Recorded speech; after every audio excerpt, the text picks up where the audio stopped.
Welcome दोस्तों। आज की वीडियो में बात करेंगे कि बेरोजगारी भत्ता के लिए आप कैसे ऑनलाइन अप्लाई करेंगे, उसमें क्या क्या डॉक्यूमेंट्स लगेगा।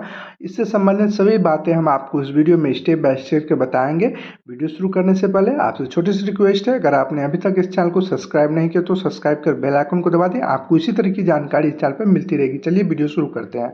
ऑनलाइन अप्लाई करने के लिए सबसे पहले आपको क्रोम ब्राउज़र को ओपन करना है। सर्च बार में बेरोजगारी भत्ता योजना लिखकर सर्च कीजिएगा। इसका लिंक हम वीडियो के डिस्क्रिप्शन में भी डाल दिया हूँ, आप वहाँ से भी डायरेक्ट इस वेबसाइट पे आ सकते हैं। उसके यहाँ लिखा है बिहार गवर्नमेंट, यहाँ होगा MNSSBY, इस पर आपको क्लिक करना है। जैसे ही आप इस पर क्लिक कीजिएगा, इसके बाद बिहार सरकार के ऑफिशियल वेबसाइट पर चले आइएगा। कुछ इस तरह का आपके सामने इंटरफेस आएगा। यहाँ लिखा आएगा विकसित बिहार के साथ निश्चय आर्थिक हल युवाओं को बल के अंतर्गत राज्य के युवाओं के लिए चलाया गया है। यहाँ ऊपर में लिखा होगा शिक्षा विभाग, योजना एवं विकास विभाग एवं श्रमिक संसाधन विभाग, ये तीनों का संयुक्त वेबसाइट है। इसमें आप यहाँ नीचे आइएगा, इसमें 3 तरह का योजना चलाया जा रहा है। हम आपको इसमें बेरोजगारी भत्ता के लिए बताएंगे। यहाँ होगा पहला स्टूडेंट क्रेडिट कार्ड, उसके बाद मुख्यमंत्री निश्चय स्वयं सहायता भत्ता, उसके यहाँ कुशल युवा कार्यक्रम। इसमें सबसे पहले आपको यहाँ होगा न्यू एप्लीकेशन रजिस्ट्रेशन, इस पर आपको क्लिक करना है। इसके बाद आपको यहाँ पर एप्लीकेशन फर्स्ट नेम आपको डालना है। 10th क्लास के मैट्रिक का जो सर्टिफिकेट होगा उसी के अनुसार यहाँ पे डालिएगा। जैसे मान लीजिए किसी का नाम सुमित कुमार है तो फर्स्ट नेम में सुमित कुमार देंगे, मिडिल नेम छोड़ दीजिएगा, लास्ट नेम में कुमार लिख दीजिएगा। इसके बाद आपको लिखने के बाद यहाँ email ID on the applicant होगा, आपको यहाँ ईमेल आईडी डालना है। जो ईमेल आईडी आपका यूज करते हैं, जो बराबर आपके पास रहता है, वही ईमेल आईडी आप यहाँ पे दीजिएगा जो एक्टिव है आपके पास। इसके बाद यहाँ आपको आधार कार्ड नंबर डाल देना है। उसके बाद यहाँ होगा mobile number of the applicant, यहाँ आपको अपना मोबाइल नंबर डालिएगा। उसके बाद यहाँ होगा मोबाइल नंबर डालने के बाद यहाँ नीचे में होगा सेंड OTP, इस पर आपको क्लिक करना है। इसके बाद आपके मोबाइल नंबर और ईमेल पर दोनों पर OTP जाएगा, उसको यहाँ पर भरना होगा। यहाँ पर लिखा आएगा select your if the applicant is filled at Vasundhara Kendra, यानी आप वसुंधरा केंद्र से भर रहे हैं फॉर्म को, तो आप यहाँ यस पर क्लिक कीजिएगा। आप खुद से भर रहे हैं तो अब आप यहाँ पर नो पर क्लिक रहने दीजिएगा। आप यहाँ यस पर क्लिक कीजिएगा, होगा भी नहीं इसलिए नो पर रहने दीजिएगा। उसके यहाँ ऊपर वाले में मोबाइल नंबर पर जो OTP गया वो डालिएगा। उसके यहाँ नीचे वाले में ईमेल आईडी पर जो OTP गया वो आपको डालना है। उसके यहाँ नीचे में होगा स्किप, यानी आप और जो इंटरमीडिएट पास है यानी इंटर पास है तो आपको ऊपर वाले पे होगा SHA इंटरमीडिएट, उस पर आपको क्लिक रहने देना। और जो आप ग्रेजुएशन पे लेवल पे हैं तब आपको यहाँ पे थर्ड वाले पे SHA ग्रेजुएशन, इस पर आपको क्लिक करना है। सरकार के द्वारा इंटर लेवल पर जो बेरोजगारी था वो पहले चलाया जा रहा था, लेकिन अब ग्रेजुएशन लेवल पर कर दिया है, इसलिए हम ग्रेजुएशन वाले भर रहे हैं तो हम ग्रेजुएशन वाले पे क्लिक करेंगे। उसके बाद यहाँ होगा चूज योर कोर्स, यानी आप कौन सा कोर्स किए हैं ग्रेजुएशन में, BA किए हैं, BSc किए हैं या BCom किए हैं, वो आप यहाँ सेलेक्ट कर लीजिएगा। इसके बाद यहाँ नीचे आइएगा, यहाँ एक बॉक्स होगा, यहाँ लिखा होगा आई ऑल्सो कन्फर्म, इस बॉक्स पे आप टिक कर दीजिएगा। इसके बाद आपको यहाँ नीचे आना, यहाँ होगा सबमिट, इस पर आपको क्लिक करना है। सबमिट पर आप क्लिक कीजिएगा। इसके बाद यहाँ ऊपर में लिखा आएगा 7 निश्चय, यहाँ पर आपको ओके आएगा, इस ओके पर आपको क्लिक करना है। जैसे ओके पर आप क्लिक कीजिएगा, इसके बाद आपके सामने कुछ इस तरह का इंटरफेस आएगा।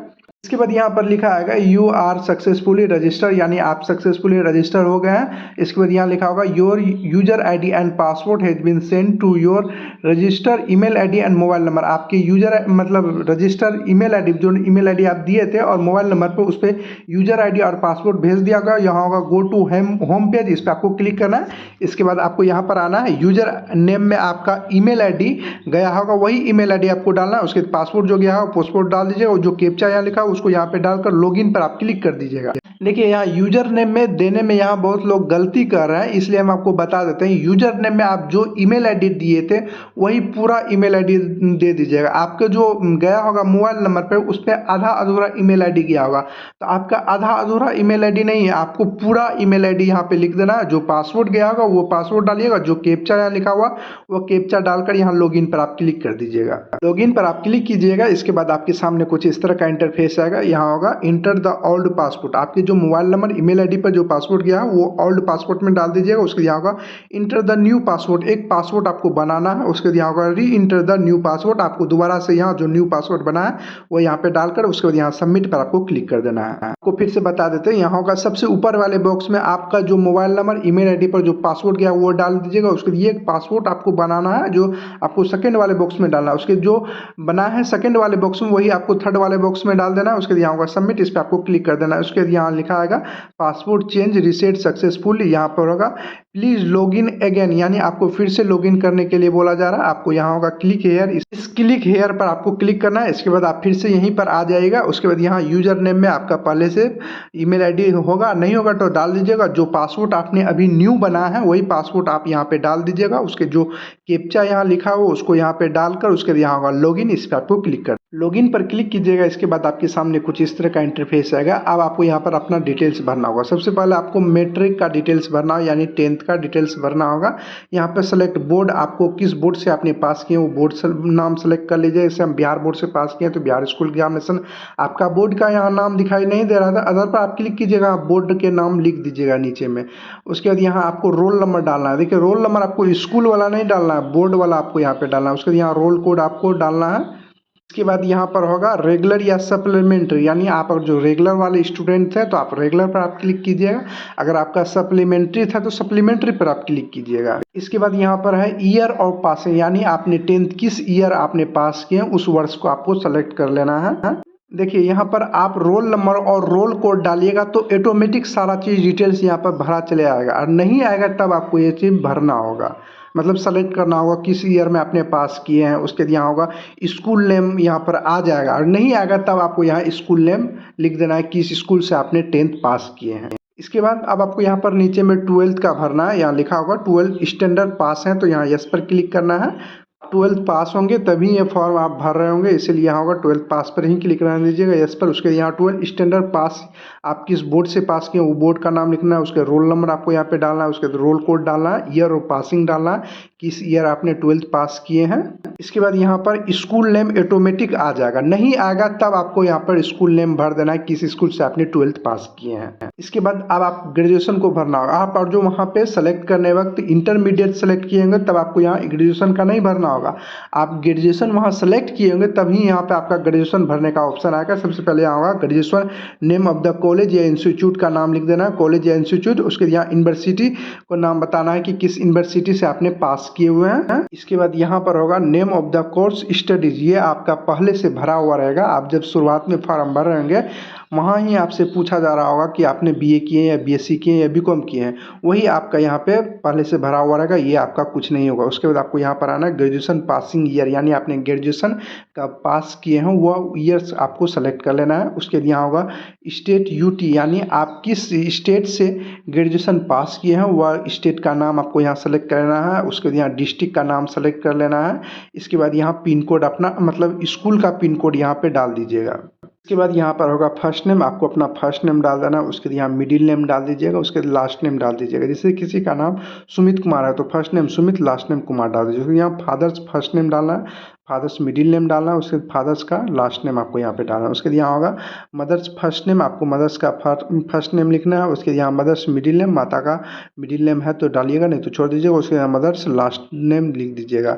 इसके बाद आपको यहाँ ईमेल आईडी पहले से होगा। उसके बाद आपको यहाँ पर डेट ऑफ बर्थ भरना है। आपका जो भी डेट ऑफ बर्थ होगा, आपका जो भी आपके मैट्रिक में और जो आधार कार्ड में दोनों सेम होना चाहिए, वही वाला आपको यहाँ पर डेट ऑफ बर्थ सेलेक्ट कर लेना है। इसके बाद आपका कितना एज है वो आपको यहाँ पर दिखाई देने लगेगा कि एज और मंथ कितना हुआ है। उसके यहाँ जेंडर आपको सेलेक्ट करना है, लड़का होंगे तो मेल सेलेक्ट कीजिएगा, लड़की होइएगा तो फीमेल सेलेक्ट कीजिएगा। इसके बाद यहाँ मैरिड स्टेटस में बताना, आप और जो शादीशुदा नहीं है तो सिंगल पर आपको क्लिक करना है, और जो आप शादीशुदा हैं तब आपको यहाँ मैरिड पर क्लिक करना है। इसके बाद आपका आधार कार्ड नंबर, मोबाइल नंबर आपका पहले से भरा हुआ रहेगा। इसके बाद यहाँ आपको कैटेगरी सेलेक्ट करना है कि आप किस कैटेगरी से हैं, SC ST OBC जो भी होंगे वो आप यहाँ सेलेक्ट कर लीजिएगा। उसके यहाँ IFC कोड डाल देना। देखिए IFC कोड आपको वही डालना है, वही बैंक अकाउंट डालिएगा जो आपके आधार कार्ड से लिंक है।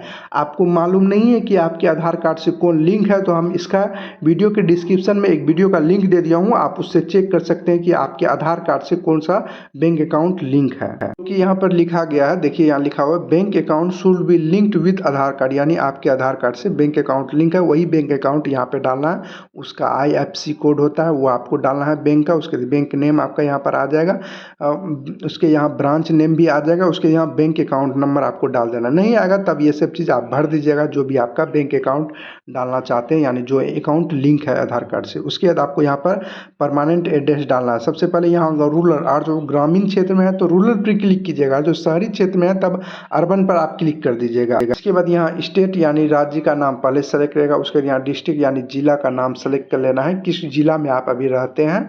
उसके बाद यहाँ ब्लॉक का नाम आपको सेलेक्ट कर लेना है। यहाँ आपको अपना पंचायत का नाम सेलेक्ट कर लेना है, किस पंचायत में आप अभी हैं। उसके बाद यहाँ विलेज का नाम होगा, विलेज का नाम सेलेक्ट कर लीजिएगा। उसके बाद यहाँ पोस्ट ऑफिस आपका कहाँ है उसका यहाँ पे नाम लिख दीजिएगा। उसके बाद यहाँ पिन कोड आपको अपना डाल देना है। इसके बाद यहाँ नीचे में रेसिडेंशियल एड्रेस और आपका परमानेंट एड्रेस और रेसिडेंशियल एड्रेस दोनों सेम है। यहाँ टिक होगा, बॉक्स होगा, इस पर टिक कर दीजिएगा। जो ऊपर में रखे होंगे वही नीचे में आ जाएगा। अगर बाय द वे आपका सेम नहीं है तब आपको टिक नहीं करना। जो भी आपका रेसिडेंशियल एड्रेस होगा यानी आपका घर कहाँ है वो आपको यहाँ पे डाल देना है। उस चीज़ भरने के बाद यहाँ होगा सेव एंड ड्राफ्ट, इस पर आपको क्लिक करना है। जैसे आप इस पर क्लिक कीजिएगा इसके बाद आपके सामने कुछ इस तरह का इंटरफेस है। उसके बाद यहाँ होगा प्रीव्यू, इस प्रीव्यू पर आपको क्लिक करना है। उसके बाद आप जो भी डिटेल्स भरे होंगे एक बार चेक कर लीजिएगा, कोई डिटेल्स आपने सारा चीज़ सही भरे हैं कि सारा चीज़ देखने के बाद यहाँ होगा क्लोज, इस क्लोज पर आपको क्लिक करना है। यहाँ होगा सबमिट, इस सबमिट पर आपको क्लिक करना है। जैसे ही आप सबमिट पर क्लिक कीजिएगा इसके बाद आपके सामने कुछ इस तरह का इंटरफेस आएगा। यहाँ पर आपको नीचे आना है। यहाँ पर एक चीज़ 2 नंबर में देखिए लिखा होगा गिव लोकेशन फॉर कुशल युवा ट्रेनिंग, यानी आप ट्रेनिंग कहाँ करना चाहते हैं। देखिए ये भरना ज़रूरी है लेकिन ये करना ज़रूरी नहीं होता है। ट्रेनिंग करना आपके लिए ज़रूरी नहीं है। आप हर ज़िला में अलग अलग है लेकिन ये करना ज़रूरी नहीं होता है आपको। और जो अपने ज़िले में होंगे और आप जहाँ डॉक्यूमेंट्स वेरिफिकेशन कराने जाइएगा DRC ऑफिस, वहाँ आपको मालूम चल जाएगा, लेकिन ये करना ज़रूरी नहीं होता। इसलिए आप फर्स्ट प्रेफरेंस में यहाँ सबसे पहले आपको डिस्ट्रिक्ट सेलेक्ट करना है कि आप किस डिस्ट्रिक्ट में ट्रेनिंग करना चाहते हैं। उसके बाद यहाँ ब्लॉक का नाम सेलेक्ट कर लेना है कि किस ब्लॉक में आप ट्रेनिंग करना चाहते हैं। देखिए ये हम फिर बता रहे हैं ये करना ट्रेनिंग जरूरी नहीं है, इसलिए पूछा जा रहा है सिर्फ के, और आपके जिले में होगा तो बता दिया जाएगा। इसलिए आप यहाँ पे जिला का नाम सेलेक्ट कर लीजिएगा, उसके बाद यहाँ ब्लॉक का नाम सेलेक्ट कर लीजिएगा। इस तरह आपको 3 प्रेफरेंस सेलेक्ट करना होगा। आपको फर्स्ट प्रेफरेंस ही सेलेक्ट करना मैंडेटरी है, सेकंड और थर्ड आप प्रेफरेंस सेलेक्ट करना चाहते हैं तो आप कीजिएगा, नहीं तो आप इस दोनों को छोड़ सकते हैं। इसके बाद आपको यहाँ पर नीचे आना है, नीचे में आपका डिक्लेरेशन सब होगा। आपको फिर से सबसे नीचे आना है, एक बॉक्स होगा, यहाँ होगा आई हेलरी, इस पर आपको क्लिक करना है। उसके बाद यहाँ होगा सबमिट, इस पर आपको क्लिक करना है। इसके बाद यहाँ होगा ओके, इस ओके पर आपको क्लिक करना है। जैसे ही ओके पर आप क्लिक कीजिएगा उसके बाद आपको थोड़ा सा वेट कर, यहाँ पे लिखा आएगा प्लीज वेट, आपको थोड़ा सा वेट करना है। वेट करने के बाद इसके बाद आपके सामने कुछ इस तरह का इंटरफेस आपके सामने आएगा। यहाँ पर होगा जनरेट ईमेल एक्नॉलेजमेंट, इस पर आप क्लिक कीजिएगा। जैसे ही आप इस पर क्लिक कीजिएगा तब आपके ईमेल आईडी पर जो भी आप फॉर्म भरें उसका फॉर्मेट भेज दिया जाएगा। उस फॉर्मेट को आप निकाल लीजिएगा, उसमें फ़ोटो चिपकाने वाला होगा, उसको उसमें फ़ोटो चिपका लीजिएगा। सिग्नेचर करने वाला आएगा, उसको सिग्नेचर कर दीजिएगा। उसके साथ साथ डॉक्यूमेंट, इस डॉक्यूमेंट के साथ साथ आपको आधार कार्ड लेके जाना है, बैंक अकाउंट आपको लेके जाना है जिसमें आपका IFSC कोड अच्छे से हो, मतलब दिखाई दे। उसके बाद आपको जो मैट्रिक का है और इंटर का है और ग्रेजुएशन का है, तीनों का सर्टिफिकेट लेके जाना है यानी मार्कशीट। इसके बाद CLC जिसको स्कूल लिविंग सर्टिफिकेट कहते हैं वो लेके जाना आपके लिए ज़रूरी है। ओरिजिनल आपको लेके जाना होगा तभी आपका होगा। CLC आपको ओरिजिनल लेके जाना, चाहे आप इंटर का ले जाइए चाहे आप ग्रेजुएशन का ले जाइए, दोनों में से कोई एक का आपको ओरिजिनल लेके जाना होगा। ये सब डॉक्यूमेंट आप लेके जाइएगा, वहाँ सबमिट कीजिएगा। आपका जैसे ही सबमिट हो जाएगा यानी आपका वेरिफिकेशन हो जाएगा, आपको DRCC ऑफिस जाना है, क्योंकि आपके ईमेल पर भी मैसेज आया होगा, आपके फ़ोन नंबर पर भी मतलब आया होगा। आपका जो नज़दीकी यानी ज़िले में होता है DRCC ऑफिस, आप गूगल पर सर्च कर लीजिएगा, आप वहाँ पे जाइएगा, वहाँ डॉक्यूमेंट्स वेरिफिकेशन करा लीजिएगा। इसके बाद प्रत्येक माह आपको वह 1000 रुपया आपके अकाउंट में भेज दिया जाएगा। देखिए ईमेल पर जो PDF गया होता है वह PDF डाउनलोड नहीं होता। हमने भी बहुत प्रयास किया लेकिन आप इसका हेल्पलाइन नंबर था, उस पर हम कॉल करके पूछे तो कहा कि आपका नहीं होता है। कोई दिक्कत की बात नहीं है, आपके जो ईमेल आईडी और जो मोबाइल नंबर पे जो एक रजिस्ट्रेशन नंबर गया है वह आप सिर्फ दिखाइएगा वहाँ, तो आपका हो जाएगा काम। और जो डॉक्यूमेंट्स इसमें बताए गए हैं कि वो डॉक्यूमेंट्स आप लेके जाइएगा तो आपका काम हो जाएगा। आपका PDF ना भी डाउनलोड होता है या आपका PDF नहीं भी आप निकाल के ले जाते हैं तो कोई दिक्कत की बात नहीं है। वहाँ पर आप जाइएगा, आपको एक फॉर्म होगा, वो फॉर्म भर के दीजिएगा, उसके बाद आपका कंप्लीट हो जाएगा। कंप्लीट होने के बाद इसके बाद आपके अकाउंट में रुपया आना हो जाएगा, मतलब आने लगेगा। इसके लिए भी वहाँ एक प्रोसेस बताएगा कि आपको क्या करना होगा। इसके लिए आपको एक मैसेज करना होता है पर मंथ। यहाँ पर भी एक डाउनलोड पीडीएफ का ऑप्शन आता है, यहाँ एप्लीकेशन पीडीएफ पर क्लिक कीजिएगा। यहाँ से भी डाउनलोड नहीं होता, हमने भी बहुत प्रयास किया। तो पीडीएफ डाउनलोड तो इसका मतलब ये नहीं कि आप वहाँ मत जाइए, आप जाइए, वहाँ पे आपका काम होगा। आप जो ईमेल आईडी और जो आपके मोबाइल नंबर पे रजिस्ट्रेशन नंबर गया उसको वहाँ पे दिखाइएगा तो आपका काम हो जाएगा। वीडियो पसंद आए तो वीडियो को लाइक शेयर और कमेंट जरूर करें। अगर आपने अभी तक इस चैनल को सब्सक्राइब नहीं किया तो सब्सक्राइब कर बेल आइकन को दबा दें। आपको इसी तरह की जानकारी इस चैनल पर मिलती रहेगी। चलिए अगले वीडियो मिलते हैं किसी और जानकारी के साथ, तब तक के लिए गुड बाय। और एक चीज दोस्तों छूट गया है, आप यहाँ से देखिए करंट स्टेटस होगा, इस पे आप क्लिक कीजिएगा करंट स्टेटस, उसके यहाँ होगा गेट इन्फॉर्मेशन, इस पे आप क्लिक कीजिएगा। आपका क्या स्टेटस है वो अभी यहाँ पे दिखाई देगा, जो कि आपका पेंडिंग है। आपका कंप्लीट हो जाएगा तो यहाँ कंप्लीट लिखा आ जाएगा।